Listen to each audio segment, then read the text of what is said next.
Hello guys, start करते हैं। हमारा लास्ट खत्म हुआ था होमो इरेक्टस पे। ठीक है, हमारा जो फॉसिल हुआ था होमो इरेक्टस पे, एक क्वेश्चन बनता है नर्मदा मैन पर। ठीक है, तो उसको कंप्लीट कर लेते हैं। देखो, नर्मदा मैन मैंने बताया था इंडिया में पाए जाने वाला होमो इरेक्टस है। ठीक है, और इसको पाया गया था नर्मदा वैली से। ठीक है, और वो एरिया जो था उसे बोलते हैं हथनौरा। ठीक है, और नर्मदा मैन की खोज करी थी अरुण सोनाकिया ने 1982 में। ठीक है, और नर्मदा मैन का कल्चर बताओ। इसका कल्चर है चॉपर चॉपिंग हैंडेक्स। देखो, तीन तरह के कल्चर थे इंडिया में। नॉर्दर्न इंडिया में जो था वो था सोहन कल्चर। ठीक है, बताऊंगा आगे जाके आर्कोलॉजी में। नॉर्दर्न इंडिया में, इंडिया के नॉर्थ वेस्ट रीजन में जो कल्चर था वो था सोहन कल्चर। ठीक है, और सोहन वैली आज कहाँ पर है? पाकिस्तान में है। वहाँ पे जो टूल था उसको बोलते हैं चॉपर चॉपिंग। और साउथ इंडिया में मद्रास वाले रीजन में जो कोटलियार वैली है वहाँ पे था हमारा मद्रासियन कल्चर। रॉबर्ट ब्रूस फूट की जो खोज रही है जिस पे उन्होंने काम किया है, वहाँ पे जो प्रोमिनेंट कल्चर था वो हैंडेक्स था। और ये डेवलप हुए थे एनवायरमेंटल कंडीशन की वजह से, ग्लेशिएशन, इंटरग्लेशिएशन, और साउथ इंडिया में प्लूविएशन, इंटरप्लूविएशन। ग्लेशिएशन और इंटरग्लेशिएशन ये नॉर्दर्न इंडिया में थे, जिसकी वजह से चॉपर चॉपिंग बना। और साउथ इंडिया में, ठीक है, क्या था? प्लूविएशन और इंटरप्लूविएशन, जिसकी वजह से हैंडेक्स कल्चर बना। ये क्या है मैं बताऊंगा। अब जो नर्मदा रीजन है वो सेंट्रल इंडिया में है, नर्मदा वैली वाला। ठीक है, हथनौरा वाला रीजन। वहां पे ओवरलैपिंग रीजन था, वहां पे ऊपर का भी इन्फ्लुएंस था, नीचे का भी इन्फ्लुएंस था। तो जो टूल्स थे चॉपर चॉपिंग ऊपर के और हैंडेक्स नीचे के, वो तीनों पाए जाते हैं नर्मदा वैली में। ठीक है, जहां पे हमारा नर्मदा मैन बना है। ठीक है, तो नर्मदा मैन के जो कैरेक्टरिस्टिक टूल हैं वो क्या है? चॉपर चॉपिंग और हैंडेक्स। इतना समझ में आया? चलिए आप पढ़ना स्टार्ट करिए, नोट्स के साथ रहिएगा। देखो, नर्मदा मैन आया क्वेश्चन लिखने के लिए। तो नर्मदा मैन हमें पता है होमो इरेक्टस है। ठीक है, तो discovered from Hathnora, Madhya Pradesh, by Arun Sonakia. साल था 1982। ठीक है, अब फीचर्स बताओ उसके। सबसे पहले तो जनरल फीचर्स हमें पता है सबके, जो हम मारते हैं। सबसे पहले इरेक्ट पोस्चर, क्योंकि ये होमो इरेक्टस है इसीलिए Narmada man was standing on his feet and was performing bipedal movement. ठीक है, बाइपेडलिज्म था इसमें, पैरों से चल रहा था। इरेक्ट पोस्चर अटेन था, हाथ फ्री हो चुके थे, कल्चर्स बनाना स्टार्ट किए कर दिया था। वो कल्चर्स कौन से थे? Chopper chopping hand axe. और कल्चर कौन सा है? लोअर पैलेलिथिक कल्चर है ये, आर्कोलॉजी में पढ़ेंगे। तीत बताओ, तीत साइज बताओ। ठीक है, घटेगा डाउन द साइज, जिसमें पता था। ठीक है, कैसा डाउन द साइज? ऑस्ट्रेलोपिथेकस के जो दांत है नर्मदा मैन के जो दांत हैं वो ऑस्ट्रेलोपिथेकस से छोटे हैं और पर निएंडरथल से बड़े हैं। ब्रेन साइज ऑस्ट्रेलोपिथेकस से बड़ा है, ठीक है, पर निएंडरथल से छोटा है। क्योंकि बताओ जो तीत साइज है वो घटेगा। ठीक है, नर्मदा मैन कुछ नहीं है, होमो इरेक्टस है। जो होमो इरेक्टस में बातें करी है वही हम नर्मदा मैन में करने वाले हैं। ठीक है, ब्रेन साइज जो है डाउन द इवोल्यूशन लाइन बढ़ेगा, तीत साइज जो है घटेगा। अब स्पेशलाइज फीचर की बात करो, जो स्कल बोन है वो थिक है, मोटी है। हैवी सुप्राऑर्बिटल रिजेस, ये रिजेस हैं, हैवी हैं, और हैवी ऑक्सीपिटोरस है। ठीक है, और हैवी सुप्राऑर्बिटल रिज और हैवी ऑक्सीपिटोरस क्या है? They are counter balancing each other, ताकि जो नेक बोन है उस पर स्ट्रेस ज्यादा ना आए। ठीक है, इतना क्लियर है? ये स्पेशलाइज फीचर्स हैं। अब आगे बढ़ते हैं डिस्कशन की तरफ। ठीक है, नर्मदा मैन के बारे में आप लिखने के लिए आएगा तो क्या लिखेंगे? तो नर्मदा मैन के पास स्पेशलाइज फीचर्स थे, और उन स्पेशलाइज फीचर्स के आधार पर लीकी ने बोला था कि जो नर्मदा मैन है या होमो इरेक्टस है, it is not a direct ancestor of man. ठीक है, बात समझ में आ रही? Rather it is Homo habilis which is the ancestor of man. तो जो बात होमो इरेक्टस की करी है वो बात हम यहां भी करेंगे। ठीक है, अब मैं बस पढ़ रहा हूं, सुनिएगा। Some fossil experts such as Leakey, because of specialized features, do not regard Narmada man as ancestor of man. But other fossil experts emphasize that Narmada man is ancestor of man because his specialized feature is not a permanent feature. उसका permanent feature नहीं है, evolutionary reversal हुआ है। ठीक है, Narmada man underwent evolutionary reversal of these features. और वो जो फीचर्स हैं वो उस एनवायरमेंट को जस्टिफाई करेंगे जिसकी वजह से एनवायरमेंटल प्रेशर लगा है नर्मदा मैन या होमो इरेक्टस पर, जिसकी वजह से वो फीचर्स बने हैं और जिसकी वजह से वो फीचर्स जो हैं खत्म हुए हैं। ठीक है, उसी नर्मदा मैन या फिर होमो इरेक्टस की फेज में। Secondly, Narmada man was a transitional fossil evolving from pre human australopithecus to human neanderthal. ये हम बात करते ही करते हैं। His super orbital ridge was to counter balance his heavy occipital torus, डालना उसको कट कर लो, हैवी ऑक्सीपिटोरस को बैलेंस करने के लिए है उसके heavy superorbital ridges. In this way Narmada man is an ancestor of man. बाकी जो भी आपको होमो इरेक्टस में बताया है वो बता देना। क्या क्या बताया? एक एनवायरमेंट का मैंने पूरा बताया था कि एनवायरमेंट की वजह से बताया। जब तक आपको एनवायरमेंट की इंफॉर्मेशन नहीं हो आप नहीं जज कर सकते हो। ठीक है, और डॉल्स रूल का एक्सेप्शन है, इवोल्यूशन रिवर्सिबल, इवोल्यूशन एक इरिवर्सिबल प्रोसेस है, ठीक है। यहाँ पे जो है इसका एक्सेप्शन हुआ है, इवोल्यूशनरी रिवर्सल हुआ है, ठीक है।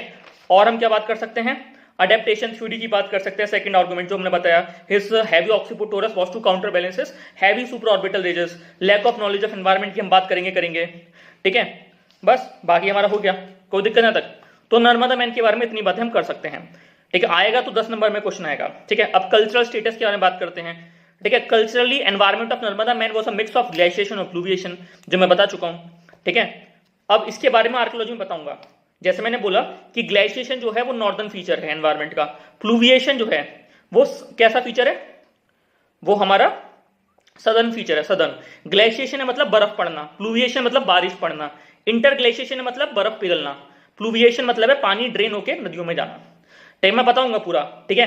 अब ये ग्लेशिएशन और इंटरग्लेशिएशन, ठीक है। ग्लेशिएशन मतलब बर्फ पड़ना और इंटरग्लेशिएशन मतलब दो बर्फ पड़ने के बीच के समय को, ठीक है, या बीच के ड्यूरेशन में क्या हो रहा होगा।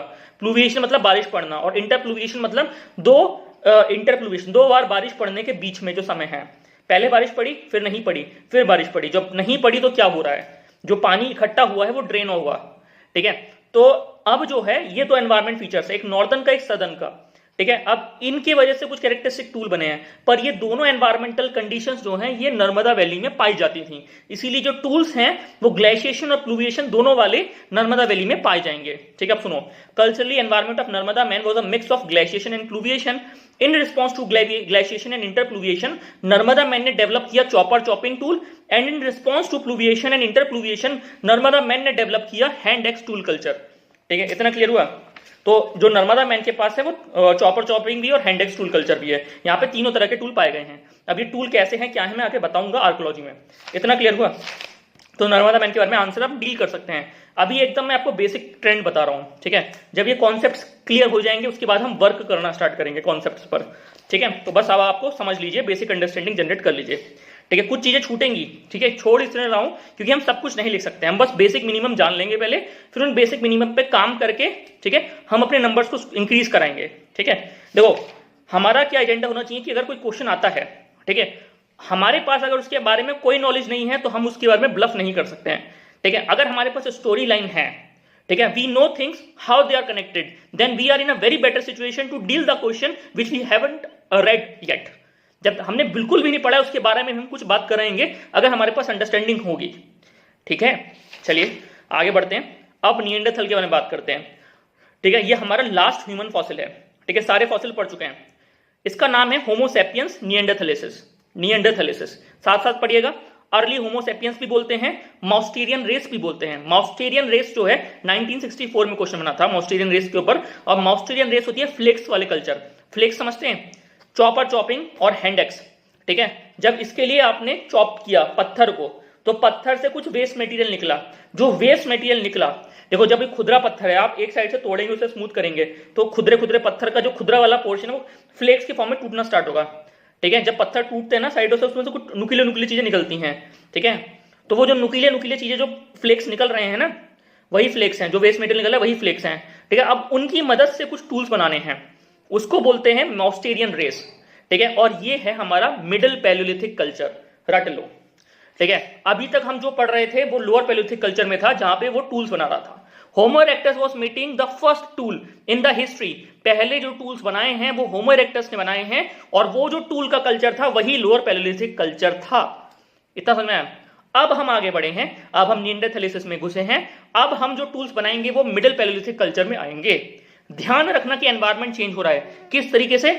जो आइस एज है, जो पहले आइस एज थी लोअर पैलियोलिथिक में, जो सब बर्फ बर्फ थी, हर जगह मैक्सिमम जगह बर्फ बर्फ थी, अब टेम्परेचर बढ़ना स्टार्ट हो गया है, ठीक है। मिडिल पैलियोलिथिक में टेम्परेचर ज्यादा है लोअर पैलियोलिथिक से, और लोअर पैलियोलिथिक अपर पैलियोलिथिक का टेम्परेचर मिडिल से भी ज्यादा है, ठीक है। टेम्परेचर बढ़ रहा है, और ये टेम्परेचर आज का जो टेम्परेचर हमारा जो रीच हुआ है वो है मेसोलिथिक वाला। तो मेसोलिथिक में सैचुरेशन पॉइंट आने वाला है, तो टेम्परेचर वाज इंक्रीजिंग। अगर टेम्परेचर इंक्रीज करेगा तो एनवायरनमेंट की नीड बदलेगी। उस एनवायरनमेंट में रहने के लिए, जिंदा रहने के लिए मनुष्य अब डिफरेंट तरह के टूल्स बनाना स्टार्ट करेगा, ठीक है। सबसे पहले उसने चॉपर चॉपिंग हैंडेक्स बनाया, क्योंकि आयरन जो आइस एज थी वहां पे किस तरह के जानवर थे, मोटे मैमूथ या एलिफेंट जैसे बड़े बड़े जानवर थे। अब उनको मारने के लिए बड़े पत्थरों को हिलाना था, छोटे पत्थरों से वो नहीं मरते। ठीक है, बात समझ में आ रही है, क्लियर है? ठीक है, अब जैसे जैसे टेम्परेचर बढ़ेगा वैसे वैसे अब छोटे जानवर अब प्रोमिनेंट होना स्टार्ट करेंगे। अब छोटे जानवर को मारने के लिए फ्लेक्स भी काम करेंगे, नुकीले पत्थर भी काम करेंगे। अगर तेजी से नुकीला पत्थर मारूं, ठीक है, अब कौन कौन से वो नुकीले पत्थर हैं गिनवाओ। बीपीएससी मैंने बताया था आपको, बी बोले तो बोरर, पी बोले तो पॉइंट, ठीक है, एस बोले तो स्क्रैपर और सी बोले तो क्लीवर। मैं बताऊंगा, ये सारे फ्लेक्स कल्चर में हम पढ़ते हैं। ठीक है, तो ये सब निएंडरथल करेगा। तो mousterian race was a flakes culture. ठीक है, अब why mousterian race got extinct. ये मॉस्टेरियन रेस है कौन सी रेस? ये हमारी यूरोप वाली रेस है जो यूरोप में पाई गई है। मैं बताऊंगा आगे जाके, टेंशन ना लो। ठीक है, अब इसके बारे में टेंशन मत लो, क्वेश्चन जिस तरह से उससे डील करेंगे। ठीक है, चलिए, होमो सैपियंस निएंडरथल, ये अभी हमारा क्वेश्चन ये है। ठीक है, यहां से एंट्री करते हैं। आर्कोलॉजी में मैं बताऊंगा कि ये वाली रेस क्यों एक्सटेंड करी। देखो रीजन इसका बता देता हूं थोड़ा सा। Mousterian race was unable to adapt in the increasing temperature of environment. Environment के बढ़ते हुए टेम्परेचर में मॉस्टेरियन रेस अपने आप को अडेप्ट नहीं कर पाई, इसीलिए वो एक्सटिंक्ट हो गई। ठीक है, बेसिक रीजन ये है, और भी रीजन से मैं बताऊंगा। क्लियर हुआ? अब होमो सैपियन निएंडरथल में होमो क्या है? Tool maker. सैपियंस बोले तो इंटेलिजेंस। निएंडरथलिसिस में जो निएंडरथल है, ठीक है, उसके पास मैक्सिमम ब्रेन साइज था। ठीक है, आगे जो होमो सैपियंस स्टेज है उसमें ब्रेन साइज निएंडरथल से कम है। ठीक है, हम बोल देते हैं कि ब्रेन साइज बढ़ रहा है, पर निएंडरथल वो स्टेज थी जहां पे ब्रेन ने अपना सैचुरेशन साइज का अचीव किया था। वो साइज था 1600 सीसी का, 1600 CC brain capacity. Modern man में आज हम और आप में 1300 के आसपास है। ठीक है, क्लियर हुआ? और इरेक्ट पोस्चर तो है ही। ठीक है, क्योंकि होमो इरेक्टस की बात से सब इरेक्ट है। ठीक है, चलिए आगे बढ़ते हैं। अर्ली होमो सैपियंस अगर क्वेश्चन आया, ठीक है, तो याद रखना अर्ली होमो सैपियंस में आप क्रो-मैग्नन, ग्रीमेल्डिन की बात नहीं करेंगे, ये बताऊंगा क्या है। ठीक है, आपको बात करनी है अर्ली होमो सैपियंस में निएंडरथल की। ठीक है, चलिए आगे बढ़ते हैं। क्रो-मैग्नन जो है वो 24,000 साल पुराना, आज जो हम है हमसे पुराने जो 24,000 साल पहले थे वो क्रो-मैग्नन थे। ठीक है, जैसे मोहन है, मोहन के पापा, पापा के ग्रैंडफादर के कुछ, फिर कुछ, तो 24,000 साल पहले जो एंसेस्टर रहे होंगे वो है Cro-Magnon. They are not early homo sapiens. ठीक है, जो अर्ली होमो सैपियंस है कौन? अगर क्वेश्चन आता है तो निएंडरथल के बारे में लिखना। अब बार बार बोल रहा हूं क्योंकि क्वेश्चन में बच्चों ने गलती करी है। ठीक है, क्योंकि ये कोचिंग वाले लोग भी बताए हैं काफी सारे कि अर्ली होमो सैपियंस में क्वेश्चन ये बना था तो लोग लिख के आए थे किसके ऊपर? क्रो-मैग्नन के ऊपर। ठीक है, आपको अर्ली होमो सैपियंस आता है तो आपको लिखना है निएंडरथल। ठीक है, निएंडरथल के बारे में बात करनी है। अब देखो आगे, सबसे पहले रामापिथेकस था, फिर ऑस्ट्रेलोपिथेकस, देन होमो इरेक्टस, देन निएंडरथल। निएंडरथल के बाद क्रो-मैग्नन बनेगा, देन मॉडर्न मैन बनेगा। जो क्रो-मैग्नन और मॉडर्न मैन हम इसको क्लब करके होमो सैपियंस बोल देते हैं। तो अर्ली होमो सैपियंस निएंडरथल है। 1985 में क्वेश्चन बना था ये। ठीक है, काफी लोग गलत कर दिए थे। ठीक है, अब आगे बढ़ता हूं। Neanderthal lived in a cold climate of Europe between 1 lakh से 40,000 साल पहले, आज से। ठीक है, and was associated with mousterian culture of Europe. कोई दिक्कत? There are 2 types of neanderthal, 2 तरह के निएंडरथल, एक क्लासिक निएंडरथल, एक प्रोग्रेसिव निएंडरथल। जो अर्ली होमो सैपियंस है वो प्रोग्रेसिव निएंडरथल वाले हैं, इस बात को याद रखना। We identify people by its culture. ठीक है, हम कल्चर से पहचानेंगे कि कौन सा किस टाइम का जो है इंडिविजुअल जो है वो है किस टाइम को एसोसिएट करता है। जैसे कि अगर हमने खुदाई करी, हमें चॉपिंग हैंडेक्स मिला, ठीक है, उसके साथ कुछ स्केलेटन मिले, ठीक है, साथ में ही एक ही लेयर ऑफ स्ट्रेटा में, तो हम ये बताएंगे, ये सोचेंगे, इस पे इन्फर करेंगे कि शायद ये ये लोअर पैलियोलिथिक कल्चर हो सकता है। ठीक है, बात समझिए। हम देखेंगे डोमिनेंस ऑफ कल्चर कौन सा है, जो टूल्स हमें मिल रहे हैं उसमें डोमिनेंट टूल कौन सा है। अगर आर्कोलॉजी में बताऊंगा, ठीक है, स्टैटिस्टिकल आर्कोलॉजी बोलते हैं इसे। ठीक है, उसमें हमें ये बताएंगे कि जो टूल, डोमिनेंस ऑफ टूल से आप बताएंगे कौन सा कल्चर है। ठीक है, और उस कल्चर से बताएंगे कि कौन सा फॉसिल एसोसिएटेड है या कौन सा एज एसोसिएटेड है। ठीक है, देखो सीधी सी बात है, पैलियोलिथिक कल्चर की मैं बात करता हूं, एक है लोअर, एक है मिडिल, एक है अपर। अगर चॉपिंग हैंडेक्स डोमिनेट कर रहा है तो ये लोअर पैलियोलिथिक कल्चर है और एसोसिएटेड फॉसिल है होमो इरेक्टस। ठीक है, अगर फ्लेक्स डोमिनेट कर रहे हैं, फ्लेक्स डोमिनेट 70% 80% फ्लेक्स मिल रहे हैं, तो वो है मिडिल पैलियोलिथिक कल्चर और फॉसिल है निएंडरथल। ठीक है, मॉस्टेरियन रेस है। अगर आपके पास ब्लेड और ब्यूरिन डोमिनेट कर रहे हैं, ब्लेड ब्यूरिन क्या है मैं बताऊंगा, तो अब वो जो हमारा कल्चर है वो है अपर पैलियोलिथिक कल्चर। ठीक है, और उसमें कौन से फॉसिल हैं? ये वाले क्रो-मैग्नन, ग्रीमाल्डी वाले, चांस लीड। ठीक है, क्लियर है? चलिए आगे बढ़ते हैं। Neanderthal was discovered from Neanderthal valley, Germany से पाया गया 1857 में, ठीक है, 1854 से 57 के बीच में बोला जाता है, ठीक है, and attested supported Darwin theory of evolution, मैं बता चुका हूं, and also led to the search for missing link between, जो हैकेल का कॉन्सेप्ट था, एप और मैन के बीच के मिसिंग लिंक को ढूंढना है, जिसको 1891 में किसने ढूंढा? यूजीन डुबोइस ने, ठीक है, होमो इरेक्टस, ठीक है। Neanderthal was not exactly human but human type fossil है। Obviously neanderthal lived in cold climate of environment between 1 lakh से 40,000 साल पुराना, मार्क करो 1 लाख से 40,000 साल पुराना कौन है? हमारा निएंडरथल, ठीक है। And was associated with mousterian culture, flake based culture. Neanderthal first evolved around 3 lakh year ago and it populated Europe between 1 lakh से 40,000 साल तक इन्होंने पॉपुलेट किया यूरोप को। जो यूरोप वाले हैं ना, वहां का जो कोल्ड एनवायरमेंट है, वहां पे जो रेस है वही मॉस्टेरियन रेस है। There are 2 types of Neanderthal, classic Neanderthal और प्रोग्रेसिव निएंडरथल। अब इनके बीच में डिफरेंस बनता है, ठीक है। क्लासिक निएंडरथल पहले पढ़ा रहा हूं, फिर प्रोग्रेसिव पढ़ाऊंगा, ठीक है। क्लासिक निएंडरथल में जो रिप्रेजेंटेटिव फॉसिल है वो है ला चैप्ले ऑक्स सेंट्स, ठीक है, डिस्कवर्ड फ्रॉम फ्रांस 1909। मत याद करना, बस पढ़ लो उसे, ठीक है। अब फीचर्स याद करने जरूरी हैं। देखो सबसे पहले इसका फ्लैटेंड डाउन ब्रेन केस है। जो ब्रेन केस है ना, ब्रेन आपको दिख रहा है, ये ब्रेन है, ठीक है। अब ये ब्रेन है, ये पूरा फेस है, तो ये जो ब्रेन का फ्लैटेंड टॉप है ये एकदम फ्लैट होगा, ठीक है, ये एकदम फ्लैट है, देखो बिल्कुल फ्लैट है ऊपर से, ठीक है। फ्लैटेंड डाउन ब्रेन केस है, brain case is flat at the top and bulge at the side.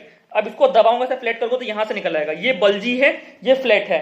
मैं बात कर रहा हूं क्लासिक निएंडरथल की, ये फ्लैट है, ये बल्जी है, ठीक है। अब आगे बढ़ते हैं। फोरहेड रिसीड करेगा। अब फोरहेड कैसे रिसीड करेगा? मैंने बताया था कि इस तरह से होंगे ये, ठीक है, और धीरे धीरे करके ऐसे होते चले जाएंगे, ये आगे बढ़ता चलेगा, ये पीछे चलता जाएगा, ठीक है। क्लासिक वाले में ज्यादा पीछे होंगे ये, ठीक है, समझ में आ रहा है? तो ये पीछे है, ये रिसीडिंग फोरहेड है, और ये प्रोमिनेंट ये प्रोग्नेथस है, क्या है? ये जॉ, ठीक है।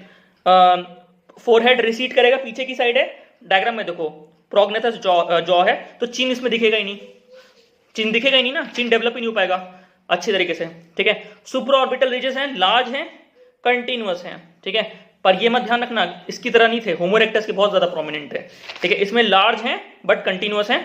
बन शेप्ड ऑक्सीपुट है, ऑक्सीपुट भी है, बन की तरह पीछे शेप है उसकी, ठीक है, पर उतना प्रोमिनेंट नहीं जितना होमो इरेक्टस में था, ठीक है। इवोल्यूशनरी रिवर्सल हुआ है, रट लेना। ऑक्सीपुट तो आज भी हमारे है, देखो पीछे छूके, ठीक है, ये ऑक्सीपुट है पीछे, ठीक है।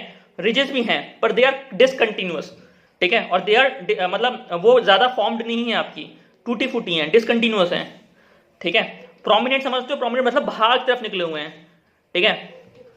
अब ऐसा थोड़ी है कि आपके बाहर की तरफ निकले हुए हैं, आ गए ना बिल्कुल उसी में साइज में, देखो छू के देखो, लिखेगा ये कुछ बाहर की तरफ निकला हुआ है ना, ऑर्बिट के जस्ट ऊपर, यही सुपर ऑर्बिटल रिज है, ठीक है। इसमें थोड़ा ज्यादा था क्लासिकल निएंडरथल में, और होमो इरेक्टस में तो बहुत ज्यादा था, ठीक है। अब उसको बैलेंस करने के लिए तुम्हारा ये भी प्रोमिनेंट होना चाहिए, ये बन शेप्ड है इसमें, ठीक है। चिन इसमें एब्सेंट है, बात समझ में आ रही है? चिन कब बनेगी? जब आपका फोरहेड आगे आएगा और ये हमारा पीछे की तरफ जाएगा, और इसका यूज डिसयूज लग रहा है, इसका कम यूज है तो ये छोटा होता चला जाएगा, ठीक है। आप खाना भी पका हुआ खा रहे हैं, ठीक है, तो मोलर्स का यूज भी कम हो रहा है। इतना क्लियर हुआ? तो ये क्लासिक निएंडरथल के बारे में 5 हमने फीचर्स पढ़े।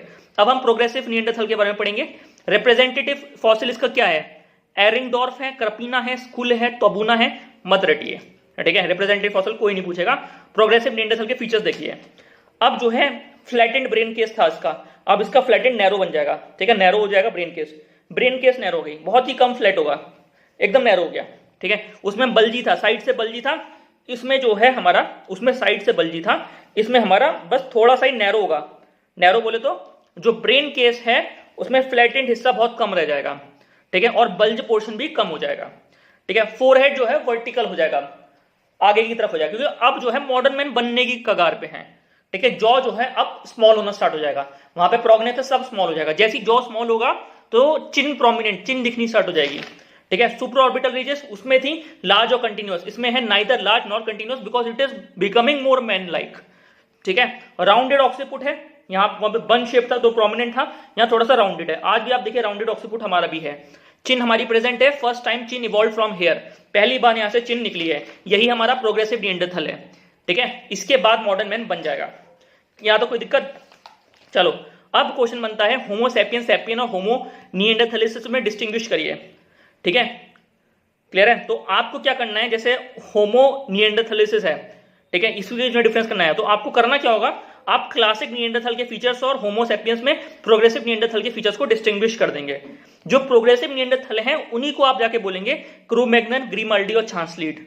ठीक है, बात समझ रही? तो प्रोग्रेसिव निएंडरथल जो है मॉडर्न होमो सैपियंस, ठीक है, और जो हमारे क्लासिक निएंडरथल हैं इनके बीच के ट्रांजिशनली फेज हैं प्रोग्रेसिव निएंडरथलिसिस। ठीक है, तो अब मैंने क्या बोला? मैंने बोला अगर क्वेश्चन बनता है होमो सैपियंस सैपियंस में और होमो निएंडरथल्स में डिस्टिंग्विश करिए, तो आपको कुछ नहीं करना, आपको होमो सैपियंस सैपियंस में ले जाना है प्रोग्रेसिव निएंडरथल को, और होमो निएंडरथलिसिस में ले जाना है किसको? क्लासिक निएंडरथल को, और डिस्टिंग्विश कर देना, सेम फीचर्स मारने, नंबर मिलते हैं। ठीक है, use same data in different answers. There are two type of evolutionary question regarding Neanderthal. First evolutionary question is about relationship between classic Neanderthal and progressive Neanderthal. That is whether progressive Neanderthal have evolved from classic Neanderthal. Answer to this question is not clear cut, क्योंकि हमें जो है environment के जो adaptive pressures हैं उस particular fossil पे उस time पर क्या environment में उसने face किया है, किस तरीके का need है body पर, ठीक है, वो अभी तक clear नहीं है। Research is already going on. इतना clear हुआ? तो क्वेश्चन दो ही हैं कि क्या रिलेशन है क्लासिक निएंडरथल में प्रोग्रेसिव निएंडरथल में, और क्या क्लासिक निएंडरथल से प्रोग्रेसिव निएंडरथल बना है, या फिर इनका डिफरेंट इवोल्यूशनरी लाइन है, जैसे होमो इरेक्टस और होमो हैबिलिस की लड़ाई चल रही थी। ठीक है, अब हम पढ़ने जा रहे हैं। क्रिटिसिज्म क्या है? They both were 1 lakh year old थे, सो दे बोथ वर कंटेम्पररी। ठीक है, अब ऐसा बिल्कुल नहीं कह सकते कि एकदम ट्रांजिशनरी है प्रोग्रेसिव निएंडरथल, क्योंकि कुछ जो फॉसिल्स हैं, देखो ज्यादा पुराने तो फॉसिल्स हैं नहीं, तो इनके तो आराम से मिलेंगे स्केलेटन। ठीक है, जो ज्यादा रामापिथेकस, ऑस्ट्रेलोपिथेकस 5 लाख 10 लाख, ठीक है, 80 लाख साल पुराने फॉसिल्स, इनके थोड़ी ना मिलेंगे। ठीक है, कुछ नहीं मिलेगा, केवल दांत मिलेगा, पर इनके तो आपको डिग्रेडेड फॉर्म में फॉसिल्स मिल जाएंगे। ठीक है, अब इनके फॉसिल्स हमने ये पता लगाया कि क्लासिक निएंडरथल और प्रोग्रेसिव निएंडरथल एक ही समय के थे। ठीक है, and contemporary can not be ancestors. ठीक है, या फिर डिसेंडेंट, ना तो वो एंसेस्टर है ना तो डिसेंडेंट है। तो हम ये क्यों बोल रहे हैं कि ये ट्रांजिशनल फॉसिल्स हैं? ठीक है, तो इस पे काम चल रहा है, जैसे जैसे चीजें सामने आएंगी वैसे वैसे पता चलेगा। अब आगे पढ़ो। The other evolutionary question is about pertains to from which among the classic or progressive Neanderthal modern man evolved. आज का जो मॉडर्न मैन है वो कहां से इवॉल्व किया है? क्या वो क्लासिक से प्रोग्रेसिव से मॉडर्न हुआ है, या फिर क्लासिक से मॉडर्न हुआ है, या फिर वो progressive from a different evolutionary line से मॉडर्न हुआ है? तो ये क्वेश्चन मार्क है। बात समझ में आ रही है? एक व्यू क्या बोलता है, अब डिफरेंट एंथ्रोपोलॉजिस्ट बोलेंगे या डिफरेंट हमारे ये जो फॉसिल एक्सपर्ट्स है वो बोलेंगे। One view regarding classic Neanderthal is that classic Neanderthal was cold specialized branch which failed to adapt as environment became warm and at the end it became extinct। जो मैं बात कर रहा था निएंडरथल में एनवायरमेंट अडेप्ट नहीं कर पाया, वो एक्सटिंक्ट हो गया। ठीक है, अब देखो एक डायग्राम बनाया मैंने, ये ऊपर अर्थ है, अर्थ समझ लो, कुछ भी समझ लो, एक रीजन है, ऊपर कोल्ड है नीचे वार्म है। ठीक है, पहले यूनिफॉर्म एनवायरमेंट था। ठीक है, यूनिफॉर्म एनवायरमेंट दोनों साइड ए थे। ठीक है, ऊपर वाला कोल्ड रह गया, वही रह गया, और नीचे वाले में टेम्परेचर बढ़ना स्टार्ट हो गया, क्योंकि टेम्परेचर बढ़ रहा था। देखो जब टेम्परेचर बढ़ता है ना अर्थ का, तो यूनिफॉर्म तरीके से नहीं बढ़ेगा। ठीक है, पहले कहाँ का बढ़ेगा? पहले इक्वेटर वाले रीजन का बढ़ेगा, फिर पोल्स तक बढ़ेगा। ठीक है, तो पहले जहां का बढ़ा टेम्परेचर, वहां पे एनवायरमेंट ने प्रेशर लगाया बॉडी पर चेंज करने के लिए। ठीक है, बात समझ में आ रही है? और जो ऊपर वाला एनवायरमेंट है, ठीक है, अब वहां पे अगर कोल्ड पहले से टेम्परेचर और कम होता है, ठीक है, कुछ और भी कोई भी कंडीशन हो सकती है, या फिर पहले से टेम्परेचर नॉर्मल रहता है, ठीक है, तो उस तरह का एनवायरमेंट में प्रेशर लगेगा। तो एनवायरमेंट पे जब प्रेशर लगता है किसी भी इंडिविजुअल पे, ठीक है, मैं क्या बोलने चाह रहा हूं समझो थोड़ा सा। पहले अर्थ है, यूनिफॉर्म टेम्परेचर है। ठीक है, अब उस अर्थ पर डिफरेंट एनवायरमेंट एक्ट करना स्टार्ट कर दिया। डिफरेंट एनवायरमेंट बोले तो टेम्परेचर डिफरेंस आ रहा है। कैसे? ए वाला रीजन जो है वो ज्यादा ठंडा हो रहा है, या बी वाला रीजन ज्यादा वार्म हो रहा है, या फिर ए वाले रीजन ने टेम्परेचर मेंटेन किया है, या फिर बी वाले रीजन का टेम्परेचर ज्यादा गर्म हुआ है, या फिर दोनों का जो टेम्परेचर है वो चेंज कर रहा है। चेंज किस तरीके से कर रहा है? आपस में ग्रेडियंट जो है बढ़ रहा है। कैसा ग्रेडियंट? ए का टेम्परेचर ज्यादा गिरता जा रहा है और बी का टेम्परेचर ज्यादा बढ़ता जा रहा है। ठीक है, दोनों का डिफरेंस बढ़ रहा है। तो ठीक है, इस सिचुएशन में क्या होगा? एनवायरमेंट के चेंज होने से बॉडी पे प्रेशर पड़ेगा कि बॉडी उस हिसाब से अडेप्ट करेगी जिससे बॉडी जो है सर्वाइव कर सके उस पर्टिकुलर एनवायरमेंट में रहने के लिए। Environmental pressure would seek environmental adaptation and that environmental adaptation would be accepted by the body is checked by natural selection. If it is checked then it would form the part of the fit population and would pass on to the next generation or would convert into the modern man. But if it is not a part of a fit population or unfit population, then it would become extinct. So happened with the case of A. In old environment, it would become extinct. Clear हुआ? It means progressive Neanderthal evolved into modern man. और ये बोला गया है कि इसीलिए progressive Neanderthal modern man में evolve हुआ है, क्योंकि क्लासिक निएंडरथल कोल्ड एनवायरमेंट की वजह से वो सर्वाइव नहीं कर पाया। ठीक है, अब और भी कुछ व्यू है। एक है inbreeding theory, out of Africa theory बोलते हैं इसे। Modern man first evolve in Africa, वो रीजन है बोट्सवाना, अराउंड 70,000 साल ईयर अगो अफ्रीका में मॉडर्न मैन वहां से निकला है। ये हमें बताया ह्यूमन जीनोम प्रोजेक्ट की फाइंडिंग्स ने। And from Africa they migrate to Eurasia, ठीक है, अराउंड 60,000 साल ago. Out of Africa theory यही है। रीच ऑस्ट्रेलिया 45,000 साल अगो, अंडमान निकोबार 40,000 साल अगो। इन्होंने बोला कि जो मॉडर्न मैन है पहली बार इवॉल्व हुआ अफ्रीका में आज से 70,000 साल पहले, उसके बाद वो माइग्रेट किया बाहर की तरफ। In Europe, modern Homo sapiens inbreed with Neanderthal. Because of inbreeding, Neanderthal gene is passed into the modern man. ठीक है, निएंडरथल पहले से यूरोप में रह रहा था, तो होमो सेपियंस ही पहुंच गए वहां पे। कहां पे इवॉल्व हुए थे? Botswana region of Africa. फिर जब अफ्रीका में पहुंच गया मॉडर्न मैन, उसने ब्रीड किया निएंडरथल के साथ, तो जो ऑफस्प्रिंग्स हुआ उसके अंदर निएंडरथल के भी जीन्स हैं। ठीक है, तभी तो आप पहचान पाते हो, जीन्स के जरिए तो आपने पहचाना कि आपकी इवोल्यूशन लाइन में ये है। ठीक है, तो इनके बीच में इनब्रीडिंग हुई। That is the reason modern Europeans are called as descendants of Neanderthals. ठीक है, इनब्रीडिंग थ्योरी ये बोल रही है।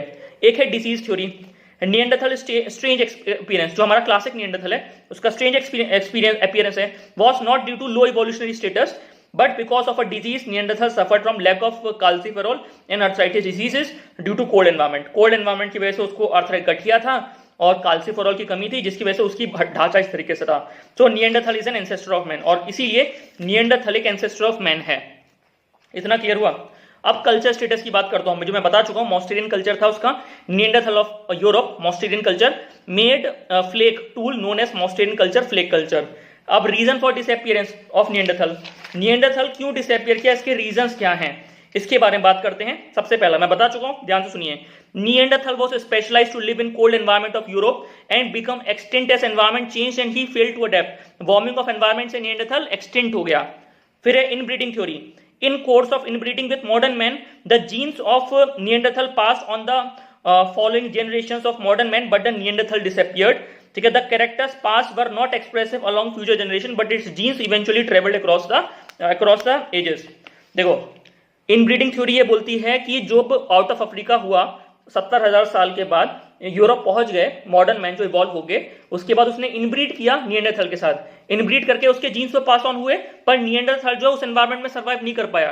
पर जो जीन्स पास ऑन किए वो रिसेसिव रहे, वो अपने आप को एक्सप्रेस नहीं किए मॉडर्न मैन के इवोल्यूशन में। ठीक है, इसीलिए मॉडर्न मैन के फीचर्स नहीं आ पाए, सॉरी निएंडरथल के फीचर्स एक्सप्रेस नहीं हुए मॉडर्न मैन के अंदर। बात समझ में आ रही है? अब वो कौन से फीचर्स है? हैवी ऑक्सीपुटल, ये जो देखो निएंडरथल की बात कर रहा हूं तो इसका मतलब याद रखना क्लासिक निएंडरथल की बात कर रहा हूं। क्लियर है? अब क्लासिक निएंडरथल की बात कर रहा हूं तो वो सारे फीचर्स याद करो। कौन कौन से फीचर्स बताए मैंने आपको, बताओ जल्दी से। ये हैवी वाला, ये बन शेप्ड है, चिन की प्रेजेंस है, ये फ्लैटेंट है, ये बल्जी है, साइड वाले बल्जी ये हैं। ये फीचर्स नहीं आए, क्यों नहीं आए? इनब्रीडिंग के बारे में बता रहा हूं मैं इसमें कि ये जीन्स जो पास ऑन हुए, ठीक है, इनब्रीड करने के बाद, तो होमो सैपियंस स्टेज में जो जनरेशन पास ऑन हुई, अब ये वाले फीचर्स एक्सप्रेस नहीं हुए डाउन द इवोल्यूशनरी लाइन। इतना क्लियर है? देखो नहीं समझ में आ रहा है, मैं आगे एडवांस स्टेज में फिर लेके जाऊंगा, क्योंकि मैं जान रहा हूं कि चीजें टफ हैं। ठीक है, बस अभी इसको समझिए और इसको पढ़ लीजिए थोड़ा सा। ठीक है, फिर मैं आगे क्वेश्चंस कराऊंगा तो और क्लियर हो जाएगा, पानी की तरह क्लियर हो जाएगा। कोई दिक्कत नहीं है, टेंशन लेने की जरूरत नहीं है, बस मोटी मोटी बात रखना कि इनब्रीडिंग मैंने क्या बोला है। ठीक है, और याद रखना डिजीज थ्योरी बोला है मैंने, कैल्सिफेरॉल अर्थराइटिस की बात मैंने करी है। ठीक है, आउट ऑफ अफ्रीका थ्योरी मैंने बोला है, क्लासिक निएंडरथल बोला है, प्रोग्रेसिव निएंडरथल बोला है, उसके फीचर्स बोले हैं। ठीक है, होमो इरेक्टस के फीचर्स बोले, नर्मदा मैन बोला है। ठीक है, अब इन सबको याद रखना बस दिमाग में, यूज कैसे करना है मैं बताऊंगा। ठीक है, चलिए आगे बढ़ते हैं। Annihilation theory, modern Homo sapiens killed. Annihilation theory क्या बोलती है कि मॉडर्न होमो सैपियंस ने किल कर दिया all the Neanderthal of Europe. जो जैसे आर्यन थ्योरी है वैसे मॉडर्न जो होमो सैपियंस है, जब वो गए आउट ऑफ अफ्रीका थ्योरी के जरिए, उन्होंने सारे यूरोप के निएंडरथल को मार दिया, क्योंकि they were equipped with better tools और because of shortage of food due to high competition. ठीक है, यूरोप में जब ये पहुंच गए तो शॉर्टेज ऑफ फूड हुआ, हाई कंपटीशन से, जिसकी वजह से निएंडरथल मर गया, या फिर जो होमो सैपियंस पहुंचे उनके पास ज्यादा अच्छे टूल्स थे, निएंडरथल को मार दिया। So neanderthal disappearance was the first instance of ethnic cleansing in human history. ठीक है, बात समझ में आ रही है? मैं आगे बताऊंगा, टेंशन मत लो। ठीक है, 3 थ्योरी हुई इसमें। एक थ्योरी थी कि एनवायरनमेंट में अडेप्ट नहीं कर पाने, दूसरी थ्योरी थी इनब्रीडिंग की, और तीसरी थ्योरी थी एनिहिलेशन की थ्योरी। अब ध्यान से सुनो, यूरोप में क्या पाया गया? निएंडरथल। ठीक है, यूरोप वाले को अगर हम निएंडरथल बोल रहे हैं तो अफ्रीका में भी तो निएंडरथल पाया गया होगा, ईस्ट एशिया में भी निएंडरथल पाया गया होगा, तो वहां पे इनके नाम क्या हैं? अफ्रीका वाले को बोलते हैं रोडेशियन मैन, और ईस्ट एशिया को बोलते हैं सोलोमन मैन, और चाइना, जावा आइलैंड, ये इनको बोलते हैं सोलोमन। सोलोमैन, सोलोमैन। ठीक है, अब आगे बढ़ते हैं, कोई दिक्कत नहीं है। होमो इरेक्टस जो है जावा मैन है। ठीक है, जावा man is homo erectus, it evolve into Solomon. Solomon क्या है? ईस्ट एशिया में, देखो मैप देखो, नेक्स्ट पेज पे मैप है। इंडोनेशिया में आओ, इंडोनेशिया में होमो इरेक्टस सबसे पहले है, फिर निएंडरथल है, फिर मॉडर्न मैन है। जावा मैन से बना सोलोमैन, जावा मैन होमो इरेक्टस है, सोलोमैन क्या है? निएंडरथल है, निएंडरथल के बाद क्या? मॉडर्न मैन, वहां से बनी मोंगोलाइड रेस। तो जावा मैन से बना सोलोमैन, सोलोमैन से बना मोंगोलाइड रेस। मोंगोलाइड रेस कौन सी है? मैंने बताया है, बताओ। हमारे जो नॉर्थ ईस्ट के लोग हैं, येलो फेस होता है, चिंकी आईज मतलब एपिकेंथिक फोल्ड है, छोटे हैं हाइट में, ठीक है, स्ट्रेट हेयर्स हैं, याद आ रहा है? ठीक, इस तरह के फीचर्स, और भी कुछ फीचर्स हैं, स्कार्सी हेयर्स हैं। ठीक है, तो जावा मैन से बना सोलोमैन, सोलोमैन से ना मोंगोलाइड रेस, ये हमारा, ठीक है, ईस्ट एशिया वाला रीजन है। अब अफ्रीका को पकड़ो, मॉरिटेनिकस मैन और होमो इरेक्टस लीकी यानी लीकी मैन, इससे बना रोडेशियन मैन। रोडेशियन मैन क्या है? निएंडरथल है।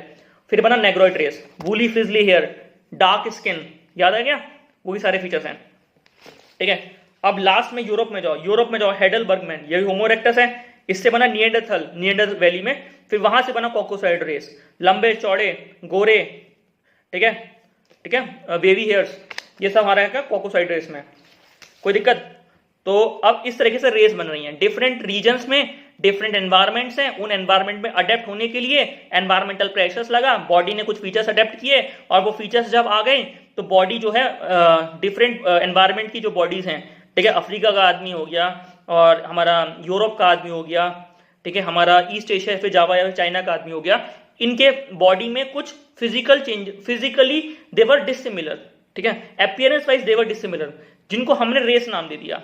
मॉर्फोलॉजिकली अगर आपको कोई चीज अलग अलग दिख रहे हैं लोग, तो वो अलग अलग क्यों हैं?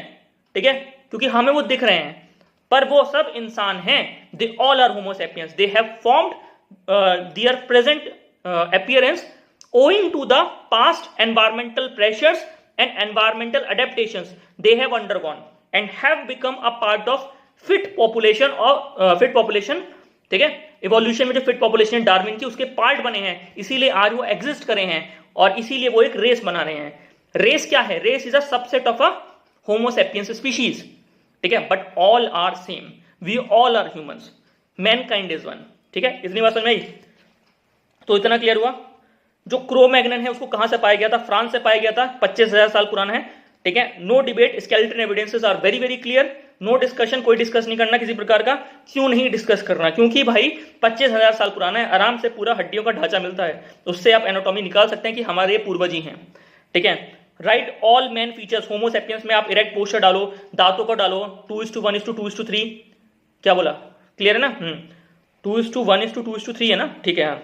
डेंटिशन आप बता चुके हो, इरेक्ट पोस्चर बता चुके हो, ब्रेन साइज बता दो 1300 सीसी, इतना क्लियर हुआ। चांस लीड के बारे में, ये भी फ्रांस से पाया गया। They are undoubted ancestor of man, no debate, because there are enough skeleton evidences. Clear हुआ? अब upper palaeolithic culture of Europe की मैं बात करता हूं। ठीक है, यूरोप में भी अपर पैलियोलिथिक कल्चर, देखो अपर पैलियोलिथिक कल्चर जो है किसका है? इन्हीं का है, क्रो-मैग्नन, चांस लीड और ये ग्रिमाल्डी, इन सब का है।